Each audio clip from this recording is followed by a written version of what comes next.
Hello, मैं हूं doctor Faizi और आप देख रहे हैं droid classes, channel droid classes. Channel droid classes के कोर्स कोड 01 में एक बार फिर आपका स्वागत है। चैप्टर 01 है, some basic concept of chemistry है। अब यह है वीडियो सीरीज थ्योरी 36। इसके पहले 35 तक बात हो चुकी है। क्लियर है? मैं एक बार फिर कहूंगा, आप डिस्क्रिप्शन बॉक्स में इसे देखें, इस पूरे कोर्स के पैटर्न को समझें। और एक बात मैं साफ साफ बता दूं, अगर बेसिक कॉन्सेप्ट ऑफ केमिस्ट्री आपको सही मायने में सीखना है तो 36 से काम नहीं चलने वाला। 01 से लेकर आप टोटल देखें, 01, 02, 03, 04 से लेकर जब तक के ये प्लेलिस्ट खत्म ना हो जाए तब तक आप देखते रहें। क्लियर है? तब जाकर के आपको बेसिक कॉन्सेप्ट ऑफ केमिस्ट्री पूरा क्लियर होगा और फिर वो तैयार हो जाएगा पूरा ढंग से। फिर आपको जरूरत नहीं पड़ेगी किसी चीज की। चलिए मैं ये बताऊं कि इस वीडियो सीरीज में मैं क्या पढ़ाने जा रहा हूं। इस वीडियो सीरीज में मैं पढ़ाऊंगा problem based on chemical reaction या इक्वेशन, केमिकल रिएक्शन या इक्वेशन। असल में ये जो मैं आपको पढ़ा रहा हूं, ये पिछले कई एपिसोड से पढ़ा रहा हूं, इसलिए इसे मैं कंटिन्यूड लिखता हूं। CONTD मतलब कंटिन्यूड लिख रहा हूं। क्लियर है? Problem based on chemical reaction. देखिए, केमिकल रिएक्शन से रिलेटेड जो प्रॉब्लम होता है, ठीक है ना, वो कई तरीके से सॉल्व किया जाता है। उसमें मुख्य रूप से मोल एनालिसिस, फिर है POAC, इक्विवेलेंट मास या इक्विवेलेंट मेथड, और टाइट्रेशन मेथड। ये मुख्य रूप से, टाइट्रेशन में फिर कई प्रकार के हैं। इसके अलावा आपकी बुद्धि और विवेक की भी जरूरत है। ध्यान दीजिएगा, ये सारे मेथड हमें डिस्कस करना है one by one. Mole method हम लोगों ने एनालाइज कर लिया है। अब हम लोग आज देखने जा रहे हैं POAC मेथड। मोल मेथड हम लोगों ने एनालाइज कर लिया है। अब आज हम लोग देखने जा रहे हैं POAC method, principle of atomic conservation. POAC का मतलब क्या है? Principle of atomic conservation. Principle of atomic conservation, principle of atomic conservation, principle of atomic conservation. Clear है? इस पर थोड़ी सी बात हुई थी, हम लोग लॉ ऑफ केमिकल कॉम्बिनेशन पर इस बात किया था। लॉ ऑफ केमिकल कॉम्बिनेशन में हम लोगों ने इस पर थोड़ी सी बात की थी। आज एक बार फिर बात करें। प्रिंसिपल ऑफ एटॉमिक कंजर्वेशन कहता है कि अगर हम कोई रिएक्शन लेते हैं, अगर हम कोई रिएक्शन कराते हैं, तो रिएक्टेंट साइड में जो एटम हैं, ध्यान दीजिएगा मैं क्या कह रहा हूं, रिएक्टेंट साइड में जो एटम है वही प्रोडक्ट साइड में एटम होगा। मान लिया रिएक्टेंट साइड में हाइड्रोजन नहीं है तो प्रोडक्ट साइड में हाइड्रोजन नहीं हो सकता। रिएक्टेंट साइड में अगर ऑक्सीजन एटम नहीं है तो प्रोडक्ट साइड में ऑक्सीजन एटम नहीं हो सकता। पहली बात, जो एटम है रिएक्टेंट साइड में वही एटम प्रोडक्ट साइड में होगा। दूसरी बात, जितना number of atom reactant side में है उतना ही number of atom product side में है। बस इसी ज्ञान का फायदा उठाते हुए हम लोग कई किस्म के प्रॉब्लम को सॉल्व करेंगे। POAC बस इतना ही कॉन्सेप्ट है। क्या कॉन्सेप्ट है? कि रिएक्टेंट साइड में जो एटम है वही एटम प्रोडक्ट साइड में होंगे। रिएक्टेंट साइड में जितने एटम हैं वह उतने ही एटम प्रोडक्ट साइड में होंगे। कंजर्व है, एटम कंजर्व है। एटम अपने एग्जिस्टेंस के अकॉर्डिंग कंजर्व है और अपने नंबर के अकॉर्डिंग कंजर्व है। क्लियर है? POAC यही है।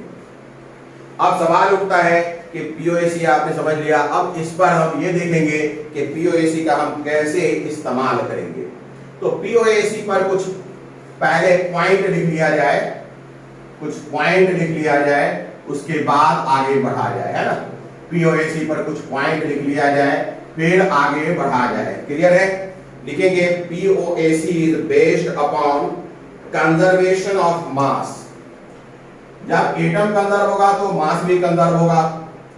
POAC is based upon POAC is based upon conservation of mass, based upon conservation of mass, conservation of mass। ये हम लोगों ने देखा था, ये हम लोगों ने लॉ ऑफ केमिकल कॉम्बिनेशन में भी देखा था। क्या मतलब है? That is conservation of atom. अगर मास कंजर्व है तो एटम भी कंजर्व होगा। ठीक है, POAC is based upon conservation of mass, that is conservation of atom, that is conservation of atom. क्योंकि किसी भी सब्सटेंस का मास उसके एटम के कारण ही है। Conservation of atom, POAC conservation of mass पर बेस्ड है, और अगर मास कंजर्व है तो एटम तो कंजर्व होगा ही होगा। क्लियर है? कहा जाता है, समझिएगा, इसका मतलब यह है कि atom can neither be created not be destroyed. यानी किसी केमिकल रिएक्शन में, हालांकि अब रेडियो एक्टिविटी के बाद ये बात सही नहीं है, लेकिन for a chemical reaction atom can not be created and can not be destroyed. कभी हम इसे क्रिएट नहीं कर सकते, कभी हम इसे डिस्ट्रॉय नहीं कर सकते। Law of conservation of mass में मैंने बताया था कि केमिकल रिएक्शन किसे कहते हैं, न्यूक्लियर रिएक्शन किसे कहते हैं। मैंने बताया था कि केमिकल रिएक्शंस में एटम बदलता नहीं, एटम टूटता नहीं, लेकिन न्यूक्लियर रिएक्शंस में एटम बदलते हैं। रेडियो एक्टिविटी नाम का एक चैप्टर हम लोग पढ़ेंगे, वहां तो इसे हम डिटेल से देखेंगे। क्लियर है? लेकिन ये ध्यान रखिएगा कि केमिकल रिएक्शन के अंदर एटम में कोई परिवर्तन नहीं होता। POAC is based upon conservation of mass, that is conservation of atom. According to it, मतलब POAC के according, atom cannot be created, cannot be destroyed in a chemical reaction. लिखिएगा according to it, according to POAC, according to POAC, atom cannot be created, atom cannot be created or destroyed, atom cannot be created or destroyed, atom cannot be created or destroyed in a chemical reaction, in a chemical reaction, in a chemical reaction। एक chemical reaction की बात हो रही है। In a chemical reaction, किसी chemical reaction की अगर बात करें, in a chemical reaction, according to POAC के अकॉर्डिंग एटम को हम क्रिएट नहीं कर सकते, एटम को डिस्ट्रॉय नहीं कर सकते इन ए केमिकल रिएक्शन, किसी केमिकल रिएक्शंस में। हाँ, न्यूक्लियर रिएक्शंस में हो सकता है। ठीक है, होता क्या है, एटम कंबाइन रिकंबाइन करता है, यानी कि एटम जो रिएक्टेंट में जिसके साथ होता है उससे बॉन्ड टूटता है और नया कॉम्बिनेशन बनाता है। क्लियर है? तो हम कह सकते हैं कि in chemical reactions atom exhibit recombinations, that means change itself one form to another form. हम लिख सकते हैं in a chemical reaction, in a chemical reaction, in a chemical reaction, in a chemical reaction, ठीक है, old bond cleaves होता टूटना, cleaves and new bond forms, new bond forms, that is recombination of atom occur, recombination, दोबारा combination होता है, recombination of different atom occurs, recombination of atoms. लिखिए, कई बार same atom भी कंबाइन करता है। Recombination of atoms occur. Clear है? तो इसका मतलब है कि एटम ब्रेक नहीं होता, टूटता नहीं, एटम बदलता नहीं, एटम बनता नहीं है, बल्कि एटम इधर से उधर हो जाता है ना। रिएक्टेंट में एटम जो बॉन्ड बनाया हुआ है वो टूट जाता है और प्रोडक्ट में नया बॉन्ड बना लेता है। रिएक्टेंट में मान लिया हाइड्रोजन ऑक्सीजन के साथ जुड़ा है, अब वही हाइड्रोजन कार्बन के साथ जाके जुड़ गया हो, ऑक्सीजन सल्फर के साथ जुड़ गया हो, ये हो सकता है। क्लियर है ना? तो POAC क्या is based upon conservation of mass, और ये केमिकल रिएक्शन में पुराने बॉन्ड के टूटने और नए बॉन्ड के बनने से एटम कंजर्व है। क्लियर है? कहीं कोई दिक्कत? अब सवाल ये हेल्पफुल कैसे है? तो POAC is helpful for solving problem. POAC is helpful for solving problem. किस केस में ये हेल्पफुल है? ध्यान दीजिएगा, किस केस में हेल्पफुल है? देखिएगा, POAC is helpful for solving problem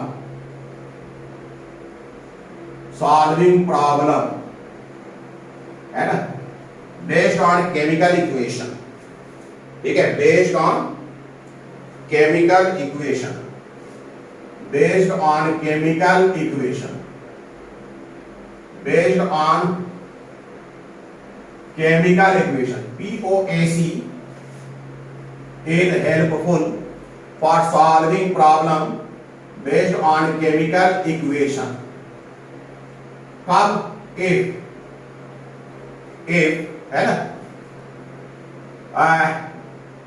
balancing of reaction, if balancing of reaction is very difficult, balancing of reaction is very difficult,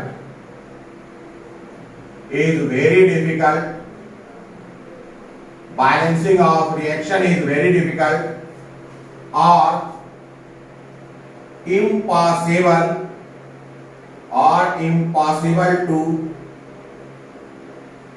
if balancing of reaction is very difficult or impossible to balance, कई बार क्या होता है कि हमने reaction पूरा बताया ही नहीं, तो जब रिएक्शन पूरा बताया ही नहीं तो बैलेंस ही नहीं हो पाएगा। तो POAC कब सॉल्व करने में आसानी देता है?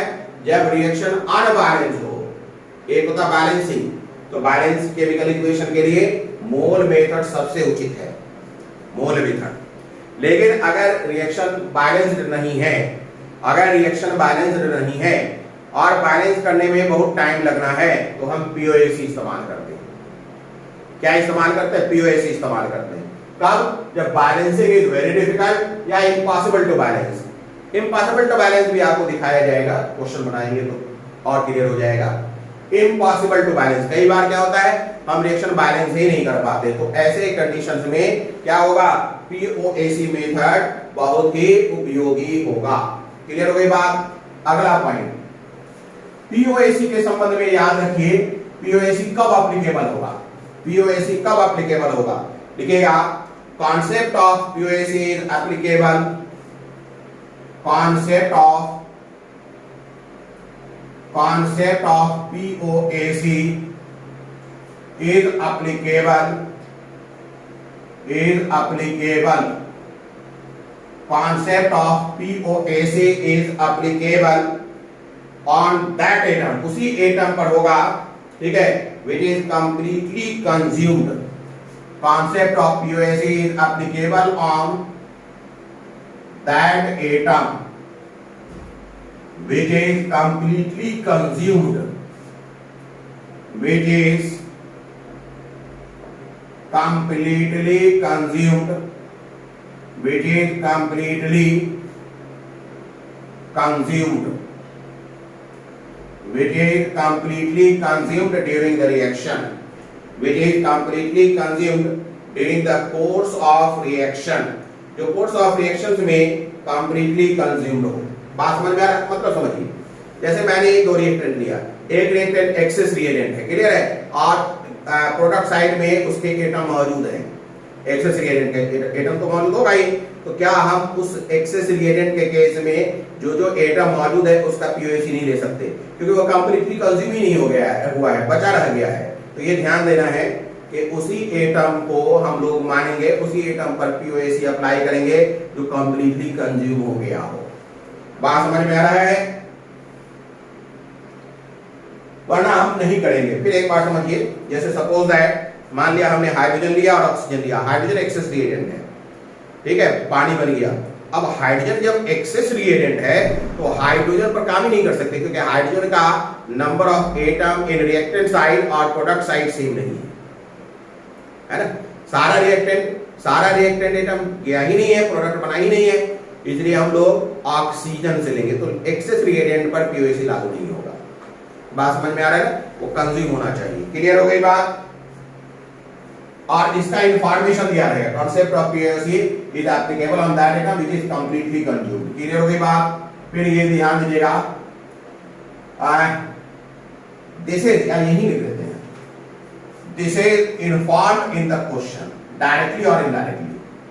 This is informed in the question, this is informed in the question, this is informed in the question, in the question directly or indirectly, directly or indirectly, directly or indirectly, directly or indirectly, ये inform किया रहेगा। Clear है। अच्छा, POAC means, POAC means ये भी जान लीजिए क्या मतलब है। POAC मीन्स, ठीक है, types of atom, types of atom in reactant side, in reactant side is equal two types of atom in product side, in product side, types of atom in product side. पहली बात, ठीक है। Number of each type, number of each type, number of each type of atom in reactant side, in reactant side is equal to number of each type of atom, each type of atom in product side, in product side, in product side। ये ध्यान दीजिएगा, types of atom in reactant side और types of atom in product side समान होगा। Number of each type of atom in reactant side और number of each type of atom in product side बराबर होगा। लेकिन ये कब when reaction completely, when during reaction all reactants are completely consumed, when during reaction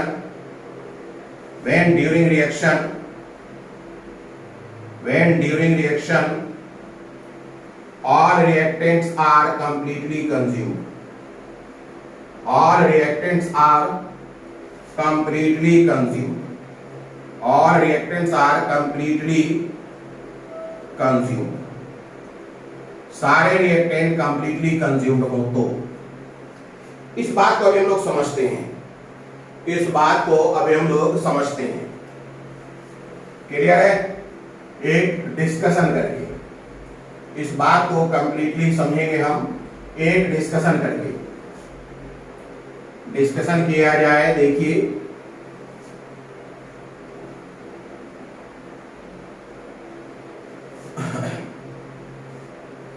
discussion करें, ये clear हो जाएगा। डिस्कशन, एक डिस्कशन किया जाए। मैं आपको बताता हूं H2 प्लस O2 2H2O बना है, समझिएगा इस चीज को।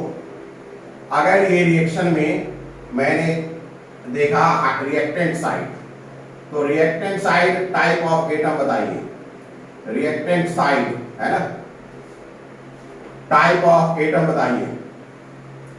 टाइप ऑफ एटम कितने हैं भाई?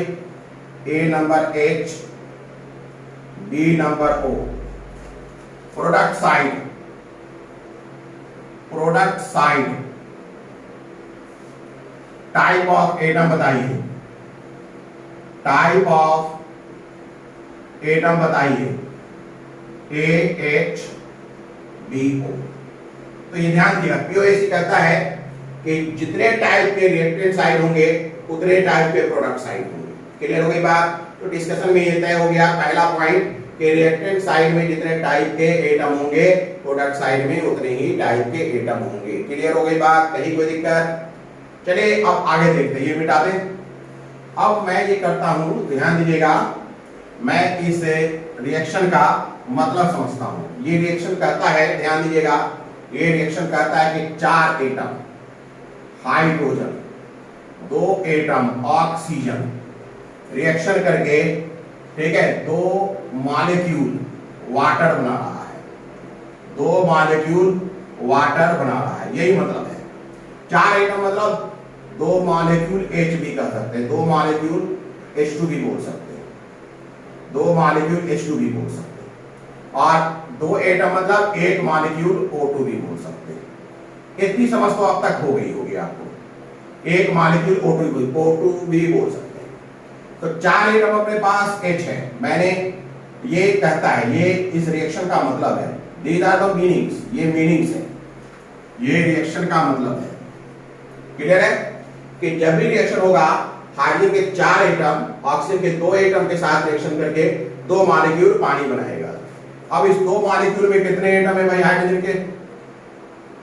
Number of 8 atom, number of 8 atom देखिए 4, नंबर ऑफ एटम देखिए 2 है कि नहीं? अपने पास 4 एटम इस तरफ था कि नहीं था? 2 एटम है कि नहीं है? यहां भी 4 एटम है और 2 एटम है, तो पीओएसी वैलिड हुआ कि नहीं? POAC valid, POAC valid. फिर एक बार मैं समझाना चाहता हूं, मैंने ये रिएक्शन लिखा 2H2 + O2 2H2, इसका पहले मतलब समझिए।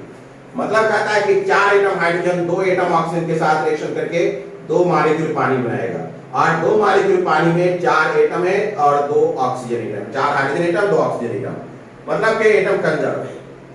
आपको मालूम है कि जब ये 2 मॉलिक्यूल पानी बनेगा तो ये रिएक्शन क्या है? Complete. Since reaction is complete, since reaction is complete, no ER, no ER, ER मतलब एक्सेस रिएजेंट, कोई भी एक्सेस रिएजेंट नहीं है। क्लियर है? ये तभी पॉसिबल है, यानी सब के सब हाइड्रोजन एटम पानी में चले जाएं। अब देखिए मैं केस बनाता हूं, मैं केस बनाता हूं, मैं अब केस बनाता हूं, समझिएगा इस चीज को, कि अगर मैंने 4 हाइड्रोजन एटम लिया, जो अभी मैंने कहा था, 2 ऑक्सीजन एटम लिया, तो यहां मुझे 4 हाइड्रोजन एटम मिलेगा पानी के अंदर, 2 ऑक्सीजन एटम मिलेगा, जो अभी हमने कहा, ये मतलब भी था और ये मैंने किया नहीं। क्लियर है? तो कंजर्व है, पीओएसी कंजर्व, पीओएसी कंजर्व, बात हो गई, पीओएसी वैलिड। अब मैंने क्या किया कि 5 हाइड्रोजन एटम ले लिया, है कि नहीं? ऑक्सीजन कितना ले लिया? 2 ऑक्सीजन एटम ले लिया, समझिएगा इस चीज को। तो अपने को कितना मिलेगा? 4 हाइड्रोजन एटम यहां मिलेगा और 2 ऑक्सीजन एटम यहां मिलेगा, और रिएक्शन के बाद 1 हाइड्रोजन एटम बच जाएगा। अब हम ये कहते फिरे कि इस रिएक्शन में हाइड्रोजन एटम कंजर्व है, तो बेवकूफी है, ये तो बच गया। कंजर्व कौन है? पीओएसी इस केस में कहां वैलिड होगा? POAC is valid, POAC is valid only for oxygen atom since it is completely consumed, since it is completely consumed, since it is completely consumed। यहां पीओएसी वैलिड है for all atom, for all atom, सभी atom के लिए POAC valid है, POAC valid for all atom. लेकिन जहां पर access reagent होगा वहां पर पीओएसी वैलिड किसके लिए होगा? सिर्फ लिमिटिंग रिएजेंट के लिए होगा, तो ये ध्यान देना है आपको। क्लियर है? चलिए अब पीओएसी का हम कैसे इस्तेमाल करते हैं, ठीक है? अब हम पीओएसी का कैसे इस्तेमाल करते हैं वो देखिए। पीओएसी का किस तरीके से इस्तेमाल किया जाएगा उस पर बात की जाए। डिस्कशन अपना जारी है। मैं एक रिएक्शन लिखता हूं, H2S को मैं HNO3 के साथ रिएक्शन करा दूं, H2S को HNO3 के साथ रिएक्शन करा देता हूं। क्लियर है? इसमें मुझे मिलता है NOS एंड वाटर। NO मतलब nitrogen oxide, sulphur plus water मिलता है। निश्चित रूप से ये अनबैलेंस्ड केमिकल इक्वेशन है। मैंने बैलेंस किया नहीं और मेरा कोई इरादा भी नहीं कि मैं बैलेंस करूं, मेरा कोई इरादा भी नहीं। क्या ये बैलेंस है? N बैलेंस है, H कितने हैं? 3 नहीं, बैलेंस नहीं है। ये अनबैलेंस्ड केमिकल इक्वेशन है, मेरा इरादा भी नहीं है। इसमें मैं लिमिटिंग रिएजेंट का भी कांसेप्ट नहीं रख रहा अभी। मैं ये मानता हूं कि 100% कंज्यूम हो रहा है सब, यानी there is no presence of limiting reagent. अब मैं आपको सिखाना चाहता हूं कि हम पीओएसी के कैलकुलेशन कैसे करते हैं। ध्यान दीजिएगा। पहले हम देखते हैं, लिखते हैं POAC for hydrogen atom. POAC for hydrogen atom. Hydrogen atom के बारे में मैं सोचता हूं कि पीओएसी इस पर अप्लाई करें। POAC for hydrogen atom. आप देखिए रिएक्टेंट साइड में हाइड्रोजन एटम कहां है? रिएक्टेंट साइड में हाइड्रोजन एटम H2S में है, रिएक्टेंट साइड में हाइड्रोजन एटम HNO3 में है। यानी टोटल अगर हाइड्रोजन एटम की बात करें तो मुझे H2S का भी लेना पड़ेगा और हाइड्रोजन HNO3 का भी लेना होगा। पीओएसी फॉर हाइड्रोजन एटम का मतलब है कि मैं ये चाहता हूं कि रिएक्टेंट साइड के हाइड्रोजन एटम और प्रोडक्ट साइड के हाइड्रोजन एटम दोनों को बराबर दिखाऊं। क्लियर है? तो पीओएसी फॉर हाइड्रोजन एटम की जब मैं बात करूंगा तो निश्चित रूप से H2S के भी सारे हाइड्रोजन एटम को लूंगा और HNO3 के भी सारे हाइड्रोजन एटम को लूंगा। क्लियर है? अच्छा एक बात बताइए, इसमें 1 मोल H2S में कितना मोल हाइड्रोजन है भाई? 2 मोल हाइड्रोजन है। चेक करिए H2S का, ये तो बैलेंस है नहीं। 1 मोल H2S है ना, 1 मोल H2S अगर है तो उसमें हाइड्रोजन के कितने मोल हैं? 2 मोल। ये मुझे कैसे पता चला? ये मुझे उसके फार्मूला को देख के पता चला है, क्योंकि हाइड्रोजन के एक मॉलिक्यूल में 2 हाइड्रोजन एटम है। हाइड्रोजन के एक H2S मॉलिक्यूल में, H2S के एक मॉलिक्यूल में हाइड्रोजन के 2 एटम हैं। H2S के एक मॉलिक्यूल में हाइड्रोजन के 2 एटम हैं। H2S के एक मॉलिक्यूल में हाइड्रोजन के 2 एटम हैं। क्लियर है? तो H2S के 1 मोल में हाइड्रोजन के 2 मोल ऑक्सीजन हाइड्रोजन एटम होंगे। क्लियर हो गई बात? कहीं कोई दिक्कत? तो हमें मालूम है कि जितना number of mole of H2S होगा, जितना number of mole of H2S होगा उसका 2 गुना क्या होगा? अपने को हाइड्रोजन होगा। मान लेते हैं हाइड्रोजन का H2S का हमने 1 मोल लिया तो उसके अंदर हाइड्रोजन 2 मोल होंगे। मैंने अगर H2S के 3 मोल लिए तो हाइड्रोजन 6 मोल होंगे। अगर मैंने H2S के 5 मोल लिए तो हाइड्रोजन 10 मोल होंगे। मुझे कैसे पता चल रहा है? क्योंकि फार्मूला बता रहा है। फार्मूला कह रहा है कि H2S के 1 मोल में हाइड्रोजन के 2 मोल हैं। H2S हाइड्रोजन के 2 मोल हैं। H2S के 1 मोल में हाइड्रोजन के 2 मोल हैं। तो मैं बहुत आसानी के साथ कह सकता हूं, ध्यान दीजिएगा, मैं बहुत आसानी के साथ कह सकता हूं NH2S ये क्या है? Number of mole of hydrogen sulphide into 2। ये क्या हो गया? ये हो गया असल में, इसका मतलब है hydrogen atom, number of mole of hydrogen atom. इसका असल मतलब है number of mole of hydrogen atom, number of mole of hydrogen atom present in, number of mole of hydrogen atom present in H2S, H2S, number of mole of hydrogen atom present in H2S plus, और hydrogen कहाँ है भैया? यहाँ है। यहाँ देखिए जितना number of mole of HNO3 होगा उसका 1 गुना हाइड्रोजन एटम होगा। ये क्या है? Number of mole of hydrogen atom, number of mole of hydrogen atom, number of mole of hydrogen atom present in HNO3, present in HNO3, number of mole of hydrogen atom present in HNO3। ये मतलब है देखिए HNO3 में याद रखिएगा, HNO3 में क्या है भाई, HNO3 में एक मॉलिक्यूल में एक हाइड्रोजन एटम है, एक मॉलिक्यूल में एक हाइड्रोजन एटम है, या एक मोल HNO3 में एक मोल हाइड्रोजन एटम है। तो इसका मतलब क्या हो गया, number of mole of HNO3 into 1, जितना number of mole of HNO3 होगा उतना ही हाइड्रोजन के भी मोल होंगे। क्लियर है? तो ये दोनों को जोड़ दें तो ये किसके बराबर हो जाएगा, number of mole of hydrogen atom, number of mole of hydrogen atom present in reactant side, number of mole of hydrogen atom present in reactant side, present in reactant side, number of mole of hydrogen atom present in reactant side, number of mole of hydrogen atom present in reactant side। एक बार मैं फिर समझा देता हूँ। H2S HNO3 reaction कर रहा है, NO और S और H2O बन रहा है, ठीक है, ये रिएक्शन अनबाइलेंस है। मुझे क्या मालूम करना है, ध्यान दीजिएगा, मुझे क्या मालूम करना है, हाइड्रोजन एटम के लिए पीओएसी, यानी कि जितने हाइड्रोजन एटम रिएक्टेंट साइड में है उतने ही हाइड्रोजन एटम किधर को होगा, प्रोडक्ट साइड में होगा, ये पीओएसी कहता है। क्लियर है?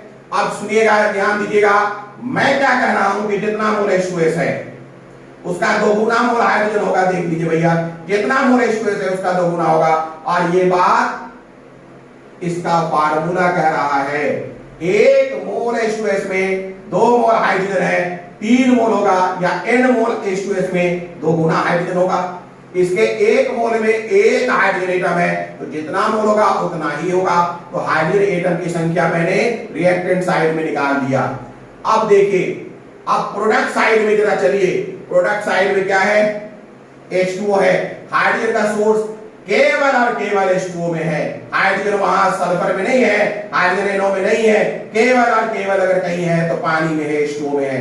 तो हम क्या करेंगे, number of mole of hydrogen atom water से निकालेंगे। यहां पर क्या हो जाएगा, NH2O, ध्यान दीजिएगा, NH2O इनटू 2, ये क्या हो जाएगा, number of mole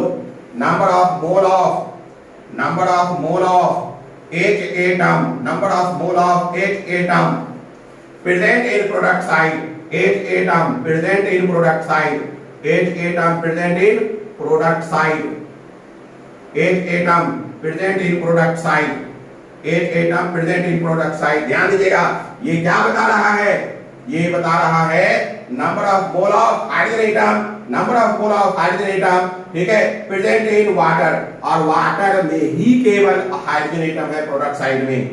number of mole of hydrogen atom, number of mole of hydrogen atom in water, number of mole of hydrogen atom in water, number of mole of hydrogen atom in water. क्या देखा आपने, ध्यान दीजिए, क्या देखा आपने ये देखा कि प्रोडक्ट साइड में हाइड्रोजन केवल और केवल पानी में है, इसलिए हमने हाइड्रोजन, पानी में कितना मोल हाइड्रोजन हो सकता है वो मैंने निकाला। रिएक्टेंट साइड में हाइड्रोजन के 2 सोर्स हैं, H2S और HNO3, मैंने उन दोनों में निकाल दिया। अब बताइए, अगर पीओएसी वैलिड है तो ये और ये दोनों बराबर होंगे कि नहीं। अगर हम इसे इक्वेशन 1 कह लें और इसे इक्वेशन 2 कह लें, तो फ्रॉम इक्वेशन 1 and 2, या we can say from POAC के according this term and this term would be same। तो लिखिएगा from POAC, मिटा दे, लिखिएगा from POAC से अगर बात की जाए, POAC की बात की जाए, लिखिएगा from POAC, लिखिएगा from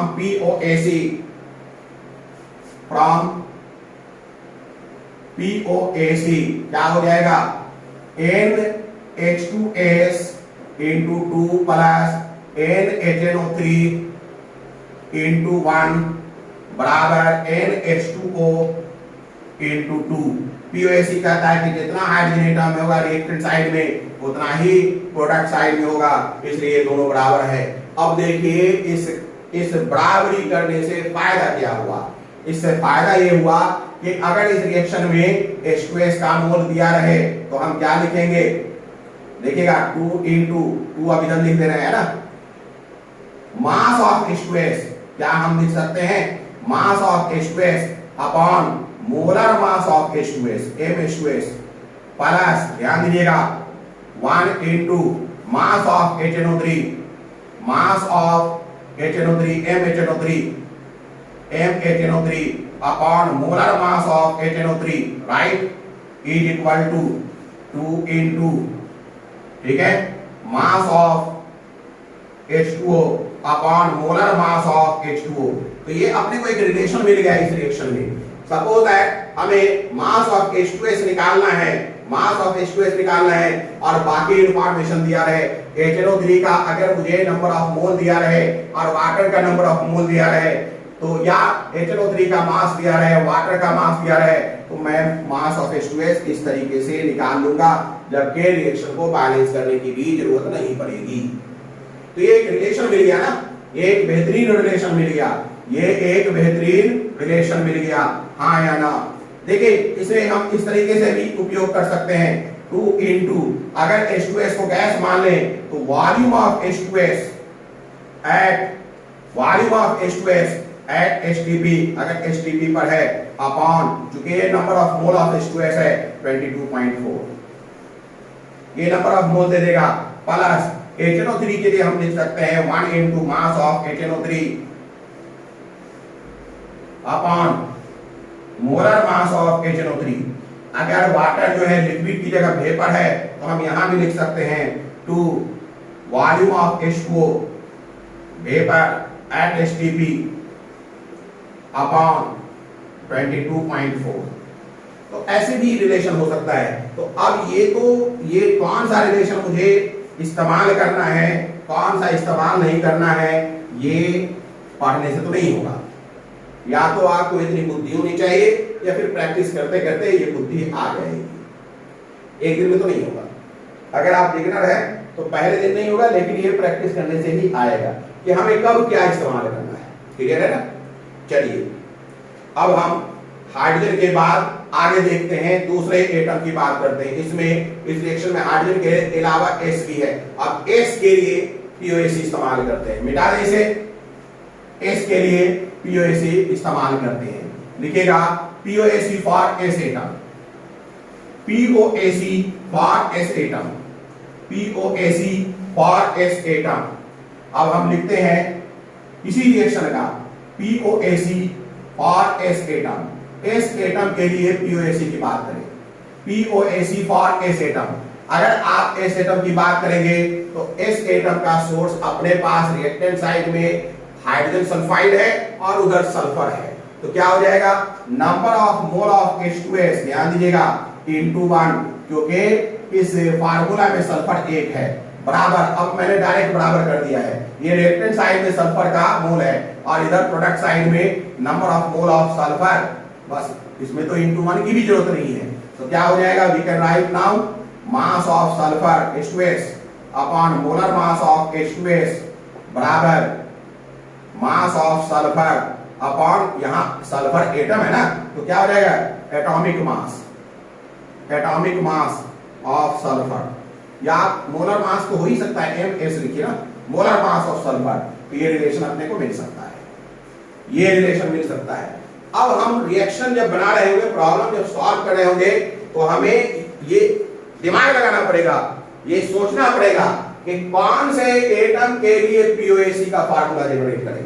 तो दिए हुए इंफॉर्मेशन को मद्देनजर रखते हुए, सामने रखते हुए अपने विवेक और बुद्धि से फैसला करना पड़ेगा आपको कि किस एटम के POAC के लिए, किस एटम का POAC अप्लाई किया जाए कि आपका प्रॉब्लम सॉल्व हो जाए। ये प्रैक्टिस से होता है।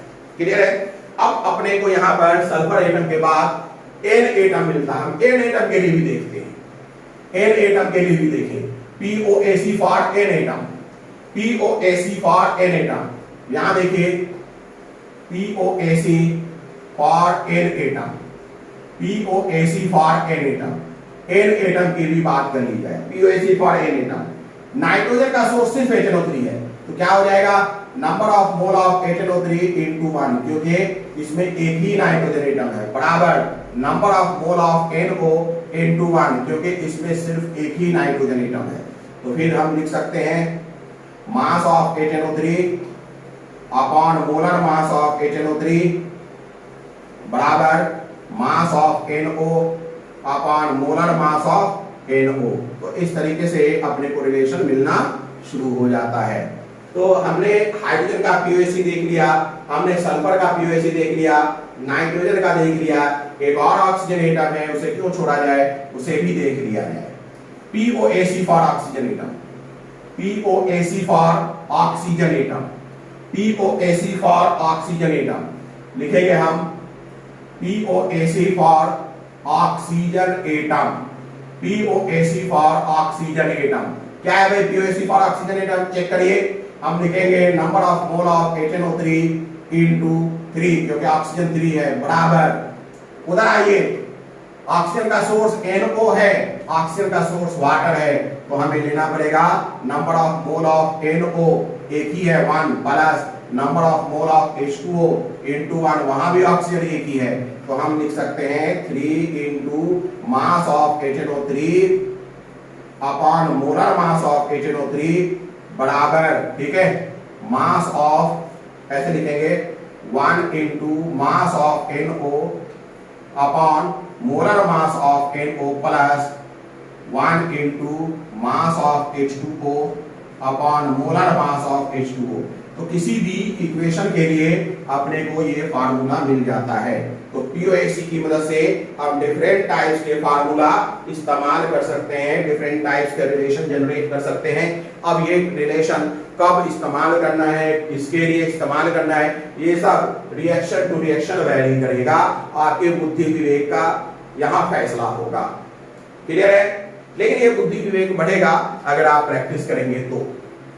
क्लियर है? चलिए अब हम एक दो क्वेश्चन बनाना शुरू करें, इस पर आधारित क्वेश्चन बनाएं ताकि इसे सही मायने में और समझ पाए। देखिए क्वेश्चन बनाते हैं। मान लेते हैं क्वेश्चन है कि 1 ग्राम कैल्शियम है, 1 ग्राम कैल्शियम है, ठीक है, उसे हम एक्सेस ऑफ ऑक्सीजन में जलाते हैं। आपको वेट ऑफ CaO बनाना है, बताना है। 1 ग्राम calcium is burnt in excess of oxygen, is burnt in excess of oxygen, is burnt in excess of oxygen, ठीक है, फुल स्टॉप। फाइंड द, ध्यान दीजिएगा, find the mass of CaO, find the mass of CaO।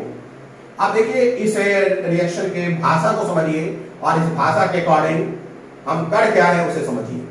हुआ ये है कि हमने calcium लिया है 1 ग्राम और इसे जलाना शुरू किया है। जलाने के लिए मैंने ऑक्सीजन पकड़ा नहीं है, एयर में आग लगा दी, वही कैल्शियम रख करके हवा में स्टार्ट कर दिया जलाना कैल्शियम को।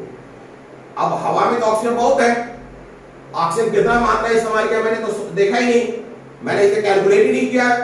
बात समझ में आ रहा है? सिर्फ और सिर्फ क्या है, मैंने कैल्शियम सैंपल जरूर मेजर किया, वो 1 ग्राम है।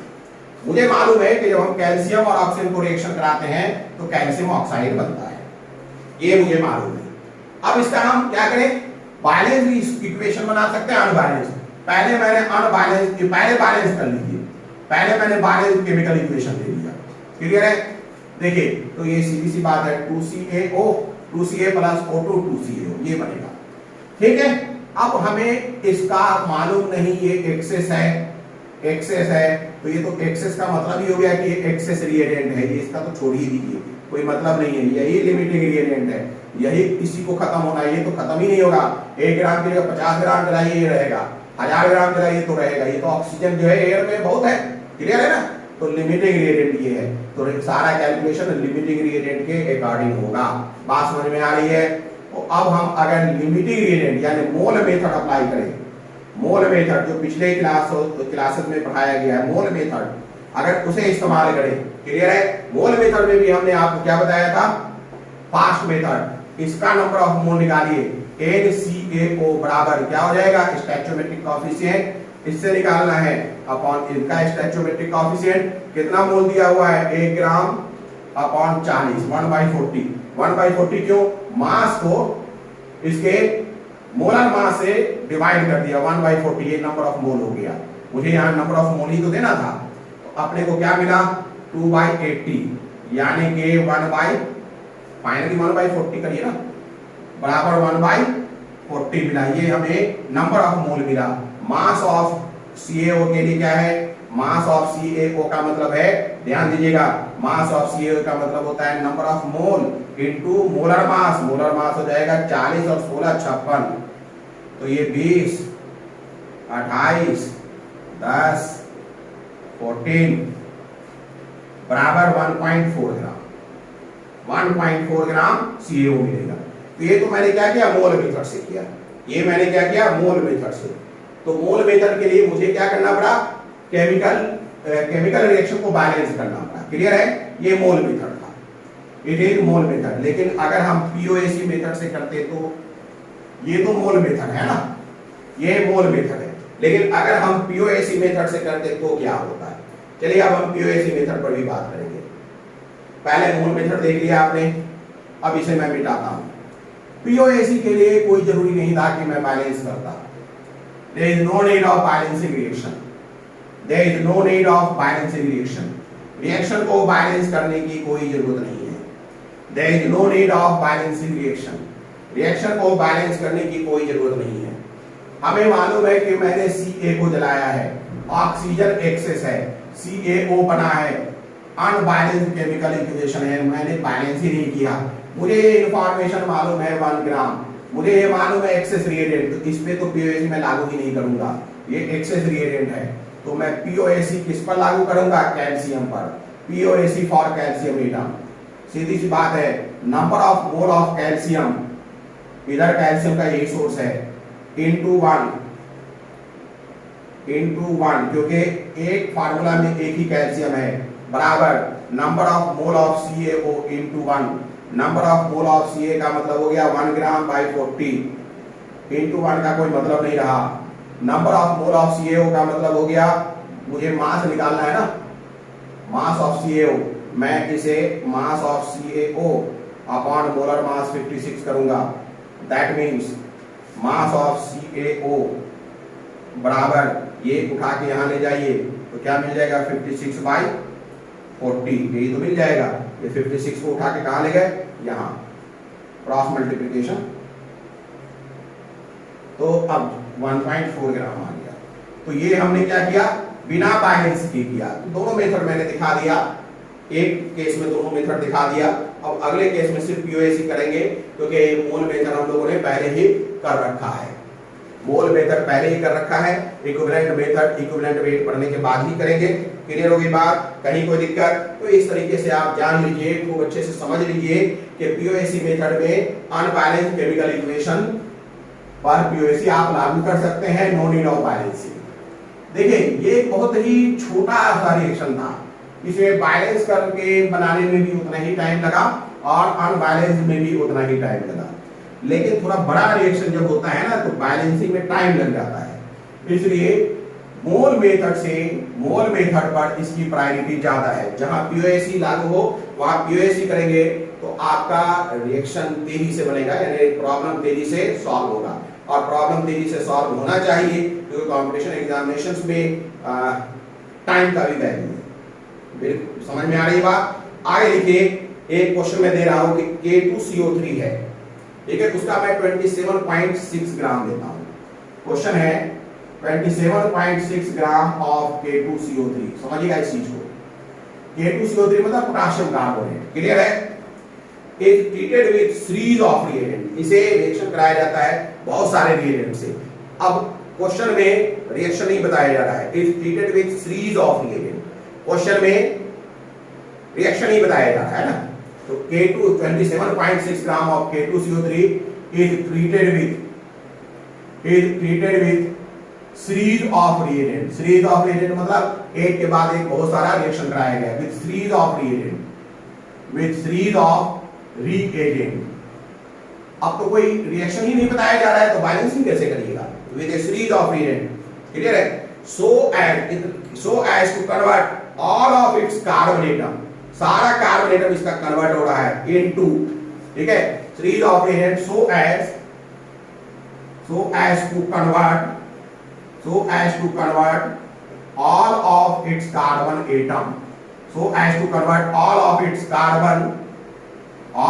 carbon atom, so as to convert all of its carbon atom, ठीक है, into all of its carbon atom into K2Zn3 into K2Zn3 FeCN whole 6 whole FeCN whole 6 whole, इसमें हो गया calculate mass of product, calculate mass of product, calculate mass of product, आपको mass of product calculate करना है, calculate mass of product, calculate mass of product, समझिएगा कितना ग्राम K2CO3 है और इसे रिएक्शन कराया गया, कौन सा रिएक्शन कराया गया ये नहीं बताया जा रहा है, हाँ ये बताया जा रहा है कि सारा इसका कार्बन जो है इसमें चला गया, यानी हकीकत में ही कह रहा है कि ये है अपना K2CO3, K2CO3 इसे हम सॉल्व कर रहे हैं, K2CO3 सीरीज ऑफ रिएजेंट्स, बहुत सारे रिएजेंट इस्तेमाल किए गए, सीरीज ऑफ रिएजेंट्स, तो बना होगा बहुत सारा चीज बना होगा, लेकिन उसमें एक प्रोडक्ट है K2Zn3 FeCN whole 6 whole, कहता है कि जो कार्बन है टोटल इसमें आ गया है, कार्बन और carbon atom of K2CO3 goes into K2Zn3 FeCN whole 6 whole, सारा कहां चला गया है K2Zn3 FeCN whole 6 whole में चला गया है, ये कह रहा है। तो सीधी सी बात है, we can apply, this implies we can apply POAC for carbon atom, यहां हम कार्बन एटम के लिए POAC इस्तेमाल कर सकते हैं और there is no need of balancing reaction, हमें मालूम है कि यहाँ जितना कार्बन है उतना कार्बन वहां है, एटम जितने कार्बन की यहाँ की संख्या जितनी है उतना ही वहां है, ये मुझे मालूम है। अब हम इसे देखिए कैसे सॉल्व करते हैं, इसे कैसे सॉल्व करते हैं, पहले ये लिख लीजिए, मैं मिटा दूं, ठीक है, वीडियो पॉज करके लिखा कीजिए। अब मैं आपको कैसे सॉल्व करूंगा ये देखिए,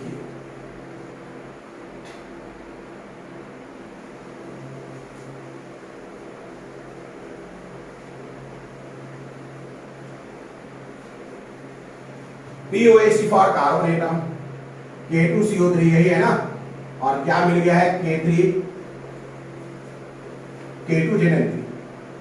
K2Zn3 FeCN whole 6 whole, ये तो मिला है K2Zn3 FeCN whole 6 whole। देखिए क्या मैं लिख सकता हूं, POAC फॉर कार्बन एटम के लिए number of mole of K2CO3 into 1, carbon कितना एक ही है ना, बराबर number of mole of K2Zn3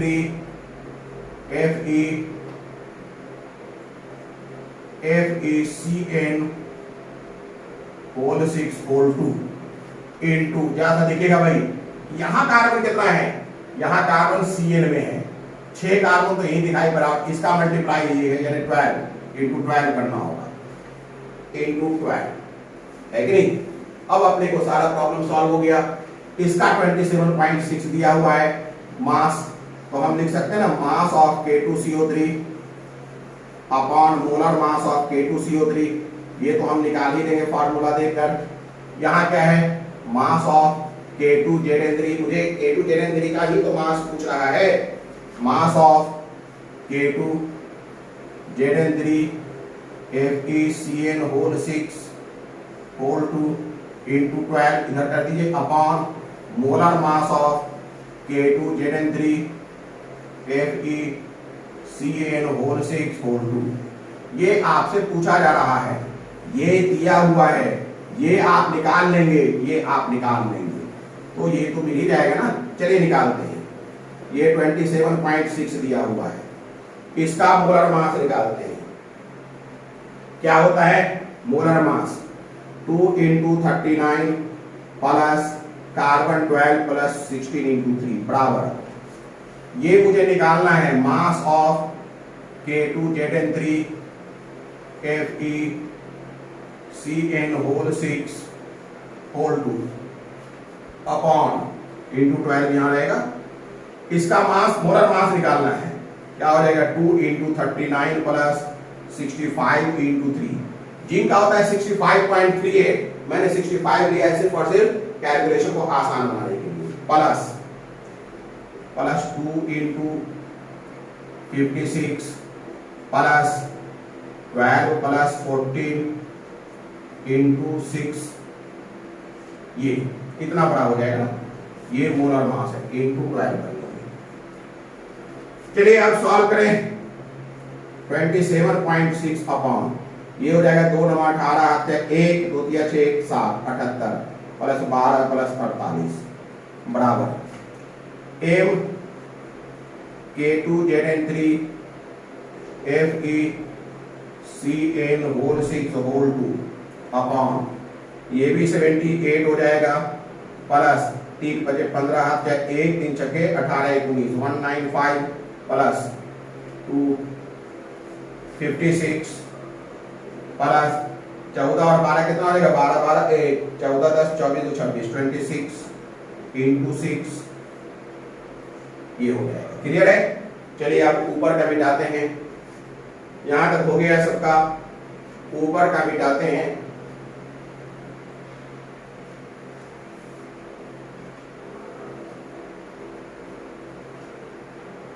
into 12 भी होगा ना, तो आप देखते हैं 27.6 अपॉन, इसे जोड़िए 8 10 8 18 आपका 1 1 4 5 1 6 7 13 138 27 कितना हो जाएगा 27.6 अपॉन 138 बराबर। ये तो मुझे निकालना है K2Zn3 FeCN होल 6 का होल 2। ये मास है ना, इसका फार्मूला है, मॉलिक्यूल है। ठीक है, अब यहां देखिए 78 प्लस 195 प्लस ये कितना हो जाएगा 6 छके 36 आता 3 6 12 3 15 156 प्लस 56 इंटू 2, कितना बार हम करें यहीं पर कर लेते ना।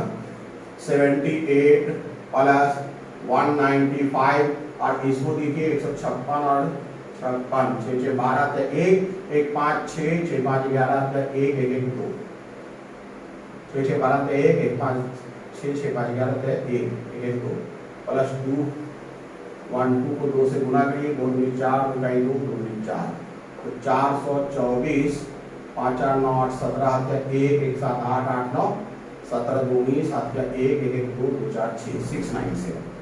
इसे अगर करेंगे तो क्या आ जाएगा 697, तो बराबर लिख लेंगे 27.6 अपॉन 13.8 बराबर, ये तो मास है निकाल ही रहे हैं हम लोग, K2Zn3 FeCN whole 6 whole 2 upon कितना है 697। बस अब तो कुछ करना नहीं है, सिर्फ गुना भाग करना है।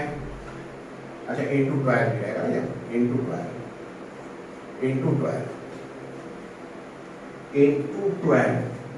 अब देखिए मैं क्या कर रहा हूं, इसे निकालना चाह रहा हूं, तो मैं कर दूंगा क्या, ध्यान दीजिए m K2Zn3 FeCN whole 6 whole 2 बराबर 27.6 इंटू 697 अपॉन 13.8 इंटू 12। बस अब इसे गुना भाग करिए, मैं इसे गुना भाग कर ही दूँ। 27.6 इंटू 697 ये हो गया 19237.2 डिवाइडेड बाय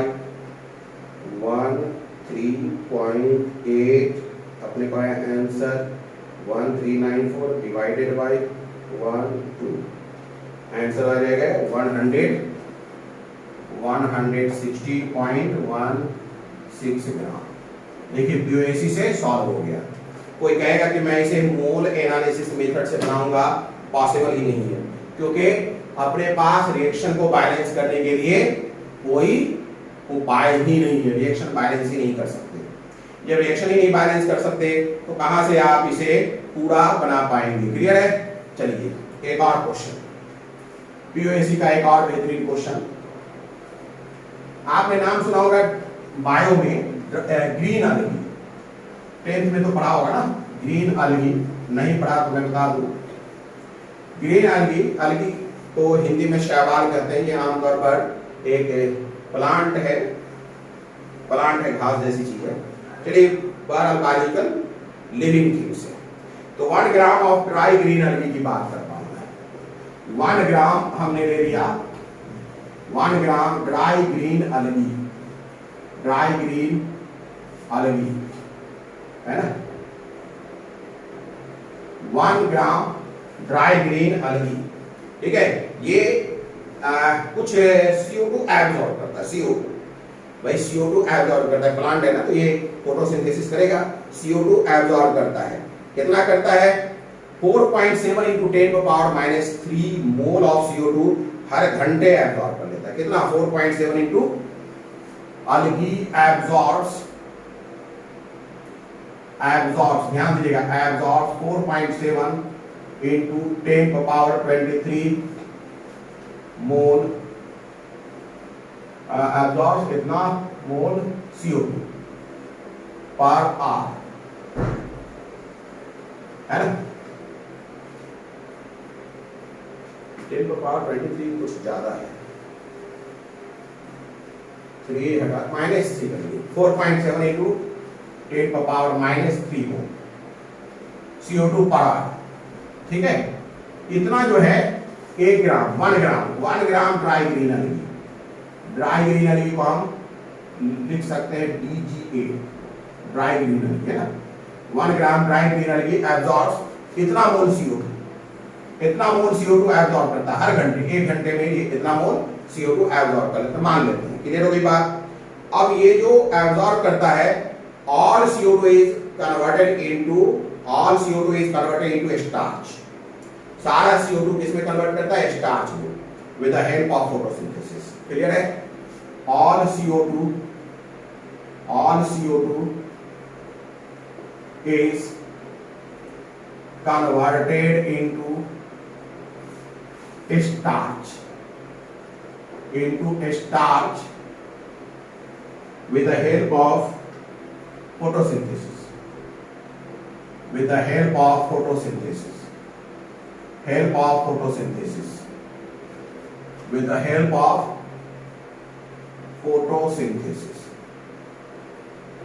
फोटोसिंथेसिस करके जितना CO2 वहां एब्जॉर्ब हुआ सब किसमें मिल गया? बन गया स्टार्च में। यानी कि सारा कार्बन कहां पहुंच गया? स्टार्च में पहुंच गया। सारा कार्बन कहां पहुंच गया? स्टार्च में। जितने CO2 बनाए गए, ठीक है, वो सब के सब क्या हो गए? सब के सब हो गए स्टार्च में सारा कार्बन कंजर्व हो गया। बात समझ में आ रहा है कि नहीं?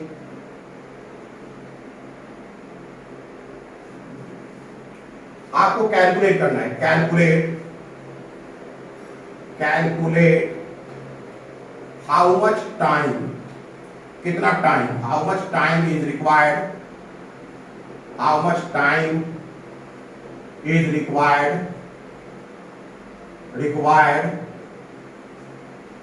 to become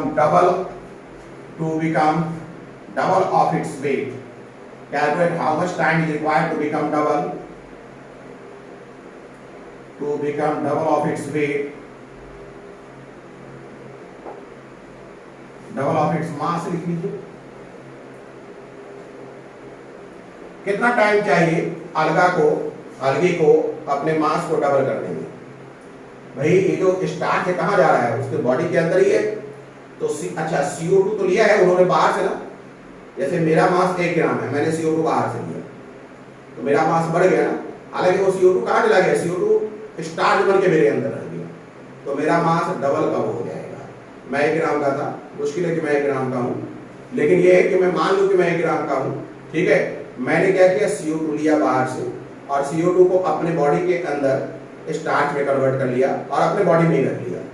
तो CO2 को जब मैंने स्टार्च में कन्वर्ट किया तो स्टार्च के रूप में जब मैंने उसे बॉडी में रखा तो मेरा वजन बढ़ गया। तो मुझे कितना टाइम लगेगा अपने वजन को दोगुना करने में, यानी 1 ग्राम से मैं 2 ग्राम का कब हो जाऊंगा, 1 ग्राम से मैं 2 ग्राम का कब हो जाऊंगा। शर्त भी है, शर्त क्या है कि 4.7 × 10⁻³ मोल हम CO2 ले रहे हैं पर आवर। हर घंटे हम 4.7 × 10⁻³ मोल ले रहे हैं। बात समझ में आ रहा है ना? अच्छा, अब यहाँ पर मुझे ये बताना है कि स्टार्च का मतलब क्या है। स्टार्च का मतलब है C6H11O5। स्टार्च का मतलब है C6H11O5 होल है। ये भी बताना जरूरी है, ये भी बताना जरूरी है C6H11O5 होल है। तो अब आपको टाइम निकालना है। चलिए इस क्वेश्चन को बनाते हैं।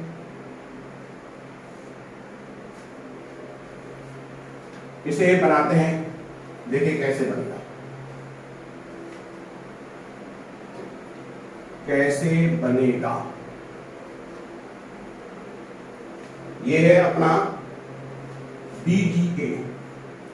DGA मतलब ड्राई ग्रीन आटा, और वेट कितना है अपना 1 ग्राम। अब इसने शुरू किया CO2 एब्जॉर्ब करना, 4.7 × 10⁻³ मोल CO2 ये पर आवर के हिसाब से ये एब्जॉर्ब कर रहा है। तो DGA मोटा गया है ना, तो थोड़ा बड़ा बना दे, ये छोटा ये बड़ा, लेकिन अब कितना का है 2 ग्राम का, डबल का है ना, डबल एक्स 1 ग्राम था अब 2 ग्राम। क्लियर है? DGA में 1 ग्राम क्या है, ये जो 2 ग्राम है ये 1 ग्राम क्या है, इसका 1 ग्राम पहले से था, प्रीवियस वेट या मास, प्रीवियस मास। ठीक है, और ये 1 ग्राम क्या है, ये 1 ग्राम जो है स्टार्च है। ये 1 ग्राम क्या है, स्टार्च। ये 1 ग्राम क्या है, स्टार्च है। 2 ग्राम जो है उसमें 1 ग्राम पहले से प्रीवियस मास था, और अब 1 ग्राम स्टार्च है। क्लियर है ना? अब ये देखिए, ध्यान दीजिए, CO2 जो है इसमें बदल गया है C6H11O5 होल है। मुझे कार्बन के लिए POAC इस्तेमाल करना चाहिए, POAC for carbon atom, POAC for carbon atom क्या हो जाएगा, NCO2 × 1, जो कि कार्बन एक ही है, बराबर हो जाएगा N C6H11O5 whole N × 6N, क्योंकि कार्बन 6 और ये दोनों गुना होगा ना 6N, कार्बन 6N, ये अपने को मिलेगा। अब कुछ नहीं करना है, अब आपको इसे वर्कआउट करना है। ऊपर का मिटा दें, ये सब हो गया होगा। अब काम किया जाए, वर्क किया जाए। क्या काम करना है, मैं नंबर ऑफ मोल पहले निकाल लूं। Number of mole of CO2 1 ग्राम के लिए ना, number of mole of CO2 बराबर, ध्यान दीजिएगा, इसका मास 1 ग्राम है, 1 मोलर मास, यानी कि मास ऑफ, नंबर ऑफ मोल है ना, नंबर ऑफ मोल का मतलब मास अपॉन मोलर मास। तो ये मास 1 ग्राम लिया, मोलर मास कितना हो जाएगा, 12 छक्के 72 ही निकालते हैं, 72 प्लस 11 प्लस 16 × 80, 3 8 8 16 163। लेकिन n के साथ मल्टीप्लाई कर देंगे, क्या कर देंगे 163 n के साथ मल्टीप्लाई, 12 छक्के 72, 72 और 11 163 into n है ना, into 6 n और n कैंसिल कर दीजिए, तो NCO2 बराबर मिल जाएगा 6/163 है ना।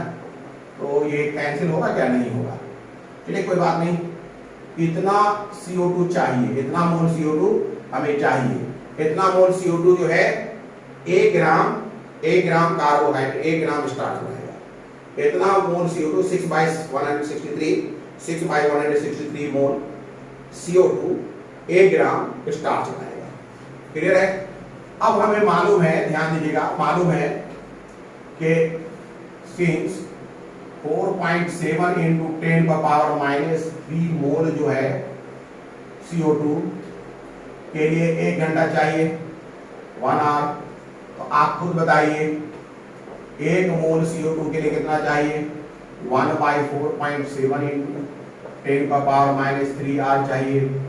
इसलिए 6/163 मोल के लिए कितना चाहिए, 1/4.7 इंटू 10⁻³ इंटू 6/163, कितना घंटा चाहिए, कितना आर चाहिए। बात समझ में आ रहा है कि नहीं?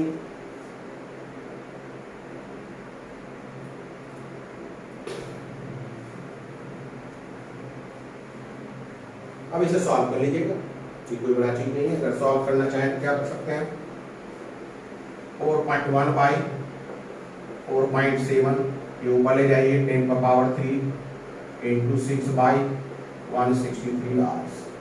चलिए मैं सॉल्व भी कर दूं।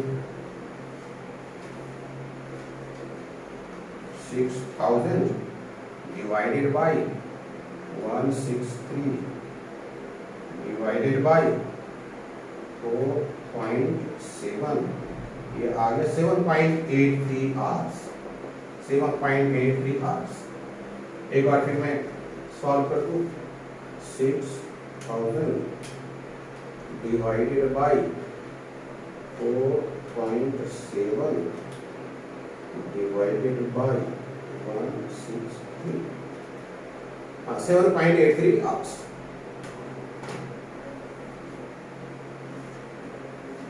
क्लियर है? तो इस तरीके से हम लोगों ने क्या देखा कि पीओएसी के केस में, ध्यान दीजिएगा, इस तरीके से हम लोगों ने देखा कि पीओएसी के केस में बहुत आसानी से कैलकुलेशन कर सकते हैं। पीओएसी के केस में बहुत ही आसानी से कैलकुलेशन कर सकते हैं। अगर पीओएसी ना होता, मोल मेथड से इसे एनालाइज करना बड़ा मुश्किल हो जाता है, मोल मेथड से। इसलिए पीओएसी की अपनी उपयोगिता है, आप ध्यान दीजिए। ये थ्योरी का वीडियो सीरीज है, प्रॉब्लम के वीडियो सीरीज में इन सब पर बहुत सारे प्रॉब्लम्स मिलेंगे। कितना प्रॉब्लम्स कि अगर आपने सारे वीडियो सीरीज प्रॉब्लम के कर लिए तो फिर आपको किसी किताब की जरूरत नहीं है, एग्जामिनेशन में आप बहुत ही आसानी से वर्कआउट कर लेंगे। चलिए आज के लिए बस इतना ही। क्लियर है? अगर ये सब आपको समझ में आ रहा है तो लाइक करिए, शेयर करिए, सब्सक्राइब करिए और पढ़ते रहिए, पढ़ करके इससे फायदा उठाते रहिए। क्लियर है? चलिए गुड डे।